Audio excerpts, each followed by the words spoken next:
welcome to another episode of Woman Empowerment Series video podcast with me, Farisha. And I'm very honored to have a very special guest with me today. It's Asha Gill. Hi, Asha. Hi, how are you? Hi, Darlene. Thanks for having me on. I love podcasts. It's one of my mainstays on keeping sane. So awesome that you have one. Awesome that it's about this subject. And thank you for having me on. Wow, it's really an honor to have you in my podcast because I have been watching you on TV since Channel V days. And growing up, I watched you on TV and I idolize you as one of the most inspirational woman figures in the broadcasting industry in Malaysia. Wow. Wow. Thank you. Wow. Keep it going. That's one thing that women find it very difficult to do is accept like compliments and stuff. So I'm just, for the sake of this empowerment show, it's like, bring it on. Thank you for all those amazing words. Yeah, so glad you liked it. and it's amazing. And I can't believe that I am talking to you right now on my podcast, interviewing you. Yeah, you're one of my idols in Malaysia in the broadcasting and TV world. Yeah. So can you tell us more about yourself? Wow. And, what are the current projects that you're currently working on at the moment? Okay. So as you mentioned, for sort of, well over 20 years, I was doing media. I was in production, doing television, had my own radio show, wrote loads. And then I sort of made a shift, sort of 2015, I made a shift into sort of the area in the world of personal growth. And I think that stemmed from the fact that, as a single woman in Malaysia, in a very conservative society, I had a child out of wedlock. And that was already hard enough. Motherhood is already hard enough by itself.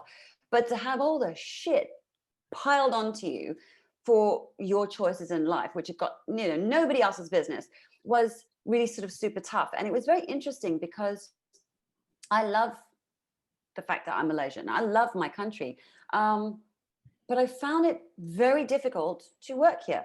So after winning loads of awards and, accolades for all the work I'd done on TV and all the rest of it, it was, I couldn't get a job. Can you believe it? So I kind of went into radio, which I absolutely loved, because around the time that I went into radio for the second time, first time was with Non, and that was an amazing time.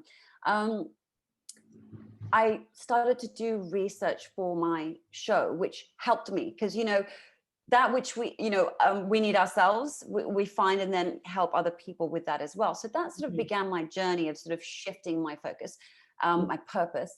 And a lot of the wisdom, a lot of the information stuff was what I actually used to deal with all the crap that I was dealing with. Yeah. And so, a couple of years after that was this sort of big dive into the world of personal growth, where I really wanted to focus on that.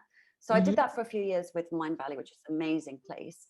And that brought me back to sort of the spirituality that I hold as well, because I believe that, mind, body, and spirit or soul is the Holy Trinity.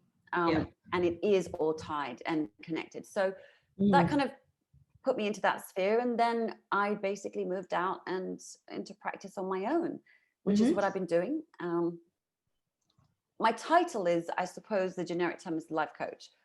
And I'm a hypnotherapist.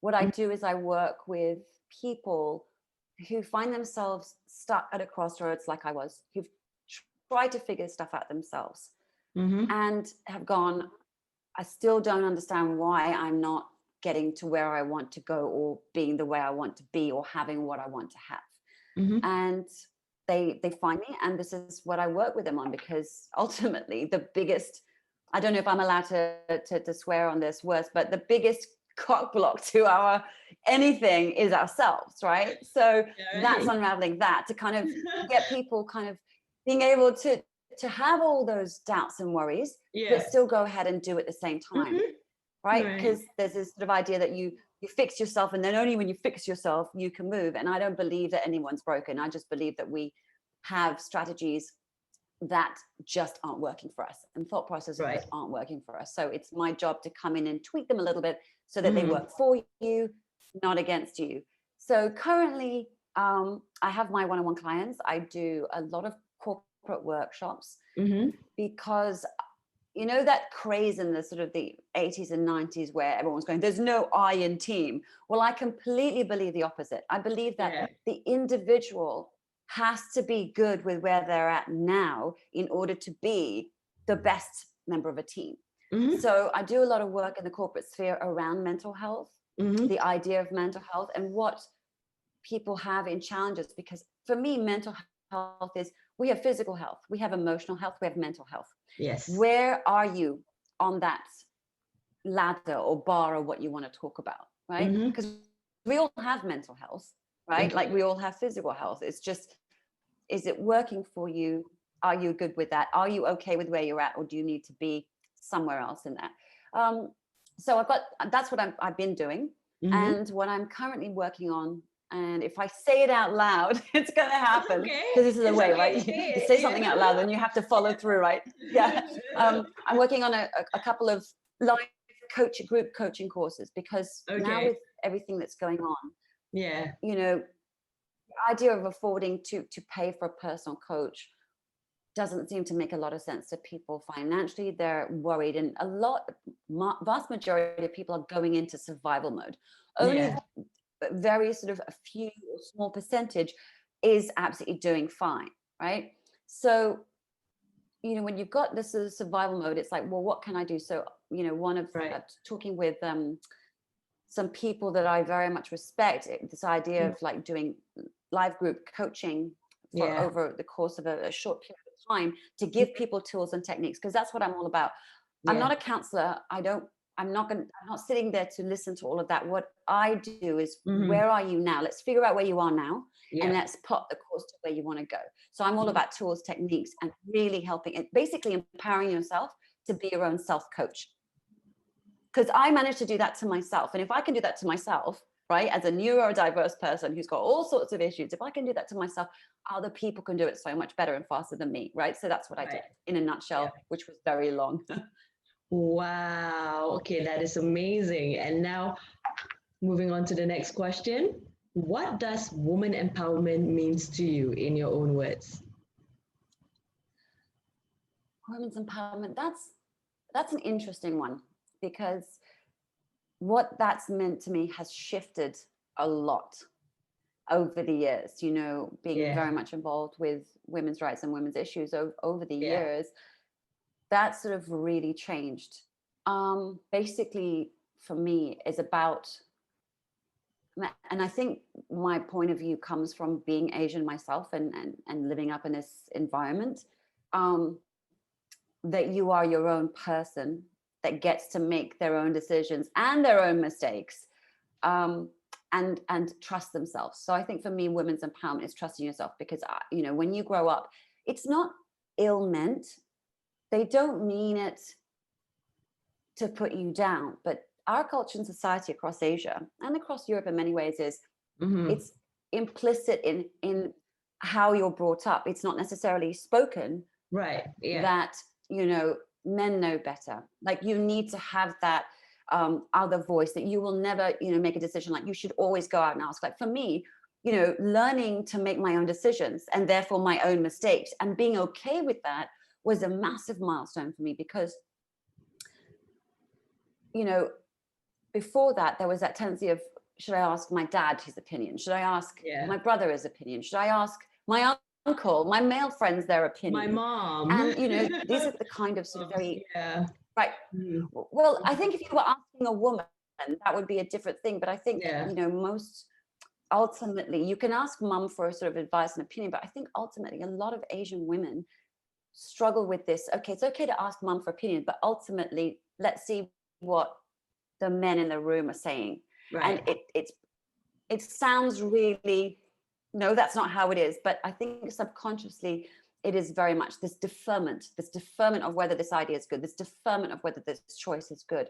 And so I think for me, it's women's empowerment is trust yourself, and you know, trusting yourself and loving yourself. And when I say loving yourself, I don't mean in a frou-frou way. I mean being okay with who you are and Right. parenting yourself. I think that to me is empowerment, is yeah. Okay. And now moving on to the So next trust, question. I think women Yeah. doubt their own opinion, doubt Yeah. their thoughts, doubt that they're able to make it on their own, to be successful, to, and I'm Mm-hmm. not saying everyone, but it pops up in different ways. And this is the Mm-hmm. sort of insidious thing about sort of young programming, is Right. that you may be completely fine with earning loads of money, but then you may have that deferment and that no trust in other areas. So that Mm-hmm. to me is like, kind of, can you trust yourself? Because that's so important and so powerful to be able to go, I trust myself. So you have to trust your own self first before you can trust others, right? Yeah, it all starts from you. Yeah, I mean, you it sounds simple, but we how can we trust other people more than trusting ourselves? It doesn't make Right. sense. And when Mm-hmm. we were little, Mm-hmm.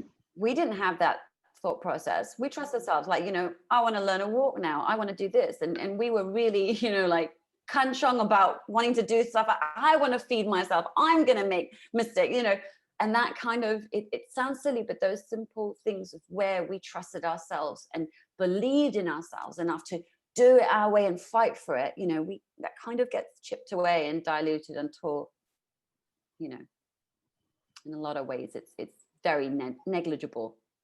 Yeah.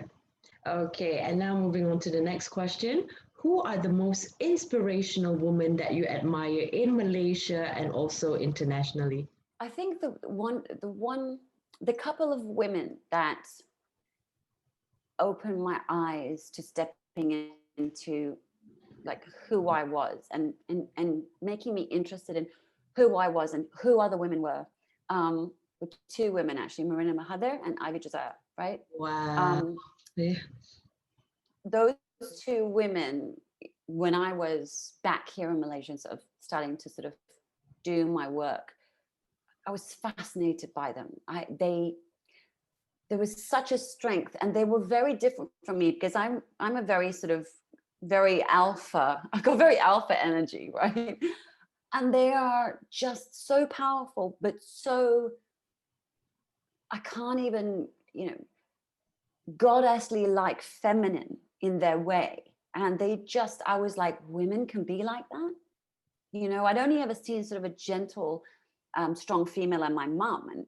But when it's your mum, you're kind of like, well, that's my mum. And then when that's represented outside in the world and you can see this power, wow, it blew me away. So I think those two women really kind of blew my mind.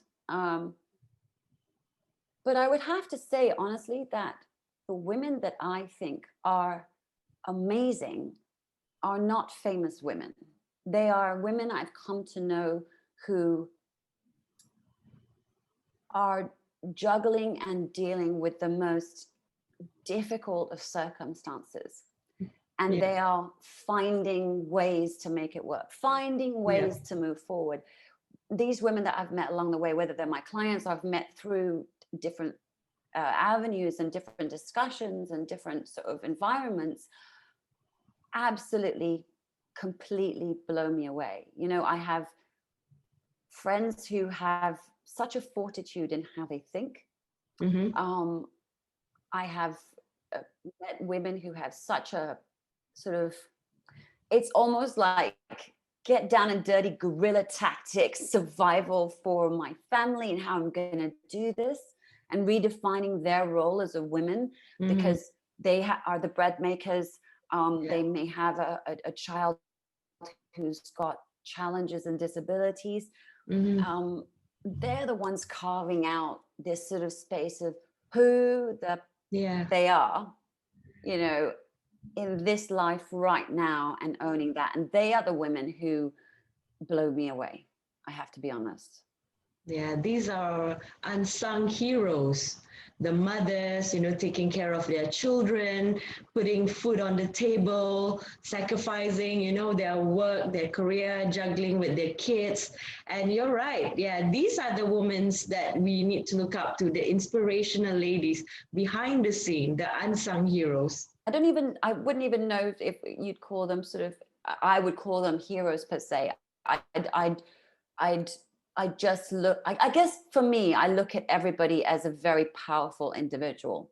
Yeah. And, you know, I guess maybe I'm more, as you know, you can see in my son's office or study room with his Guardians of the Galaxy. I see sort of, I had this idea of heroes as being extraordinary and rare and few of them, right? Whereas for me, and there's a scarcity around heroes, you know, there's a hero in our midst, but there's only one in the midst of 1,000, you know, and so I think that's crap. Just personally, I kind of think of people as just super powerful, you sort of nuclei of their sort of their life and working stuff out, and just, yeah, I have, you know, I admire men and women. I don't just, you know, admire the women. I see a lot of men who are just putting empathy and kindness out there as their pillars of moving forward as well, and what's on their plate to deal with, you know. Okay, and moving on to the last question for our Women Empowerment podcast series. What is your advice to the young ladies out there, to the millennials?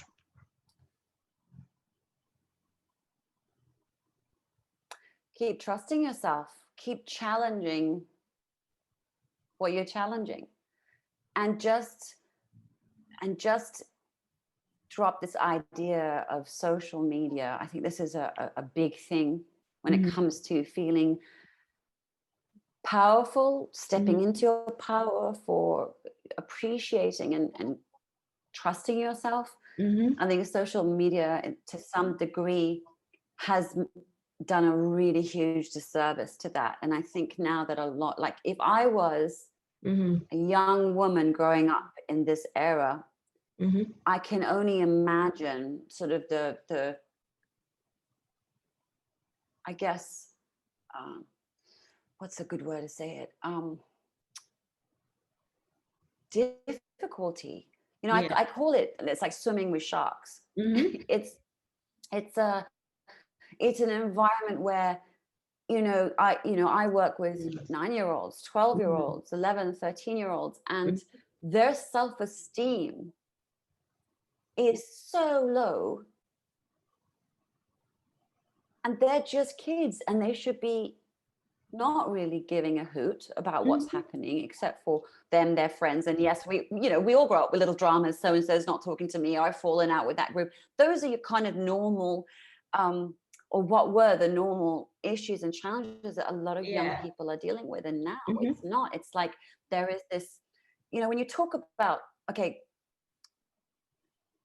spiritualism, whichever sort of form of either religious or spiritual concepts, comes with this idea that this world that we're living in is an illusion. It's not the true part of, or we are not, we are more than just this illusion, right? And now we've got the illusion of life and what's important and all those kinds of things compared to who we truly are, really powerful individuals, in my opinion. And now there's another level of illusion where it's all about people are doing more, they're better than me, the comparisons out there, I'll never be X, Y, and Z, I'll never have X, Y, and Z, or always this chase to be X, Y, and Z. And then there is no disengagement, right? They can't disengage from this thing which has become their sort of norm. And when you don't disengage and are not quiet with yourself, or don't spend enough time with yourself, how can you trust yourself? How can you feel powerful? How can you feel good enough when you're always looking outwards to that which you're not? I'm not blonde. Yeah, I could dye my hair, but I'll never be blonde. I don't have blue eyes. But who says blue eyes are better than brown eyes, or brown eyes better than blue eyes? There's not enough questioning going on. So I think I'd just say to, whether it's a younger version of me or younger women, like, trust yourself and challenge everything that's acceptable. I'm not saying rebel against everything. I mean, go ahead and do that. If you don't like something, of course, go ahead. But like, challenge what's acceptable and why it's acceptable. Think about it. Ask. And when people try to shut you down when you're asking questions, don't shut up. Keep asking. Keep going. That's what I'd say. Keep asking questions. Yeah. Mm-hmm. Oh, wow. Thank you so much, Asha, for the inspiring and also motivating tips and also advice. And we've come to the end of the show for Women Empowerment Series podcast. Do you have any other thing that you would like to share with our viewers? Gosh, no. I can't think of anything. Okay. And for those I think trust, self-trust, self-trust. Yeah. Self-trust. Okay. That's it. Mm-hmm. Yeah. And for those who are interested to know more about what you're doing, your coaching session, and where can they reach you online on social media? Your Facebook, your Instagram, how can they connect with you? Okay, The Real Asha Gill on Instagram. I'm on LinkedIn, and my website is www. I feel so old saying that. ashagill.com. And there you can email me directly and find out more and stuff like that. Okay, so we've come to the end of the podcast series. So till then, stay safe, take care, bye. Thank you, Asha. Bye. Thanks for having me.